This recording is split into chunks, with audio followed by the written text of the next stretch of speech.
నమస్తే, welcome to SR6 news. Kadapa జిల్లా ఎర్రగుంట్ల సమీపంలోనే వై కోడూరుకు విచ్చేసిన జమ్మలమడుగు నియోజకవర్గం ఎన్డీఏ కూటమి ఎమ్మెల్యే అభ్యర్థి చదిపిరాల ఆదినారాయణ రెడ్డికి వై కోడూరు వైస్ సర్పంచ్ వాసుదేవరెడ్డి తన అనుచరుల వర్గంతో ఘన స్వాగతం పలికారు. వై కోడూరు గ్రామ సర్పంచ్ వాసుదేవరెడ్డి వైఎస్ఆర్సీపీని వీటి తన అనుచరులతో కలిసి సుమారు 50 కుటుంబాలు జమ్మలమడుగు నియోజకవర్గం ఎమ్మెల్యే అభ్యర్థి చదిపిరాల ఆదినారాయణ రెడ్డి సమక్షంలో ఎన్డీఏ కూటమిలోకి చేరారు. పార్టీలో చేరిన వారందరికీ చదిపిరాల ఆదినారాయణ రెడ్డి పార్టీ కండువ కప్పి సాదరంగా ఆహ్వానించారు. ఎన్డీఏ కూటమి అధికారంలోకి వచ్చిన వెంటనే గ్రామాన్ని అభివృద్ధి చేస్తానన్నారు.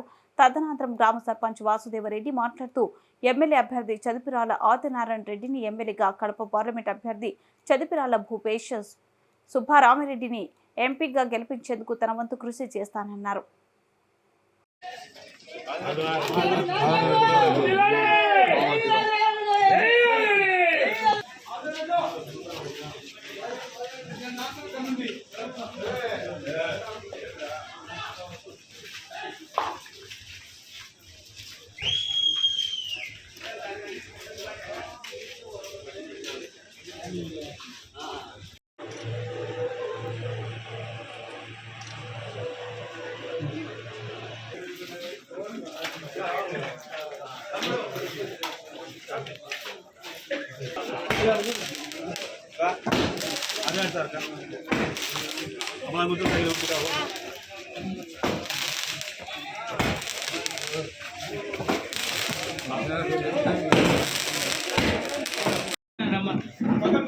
సైడ్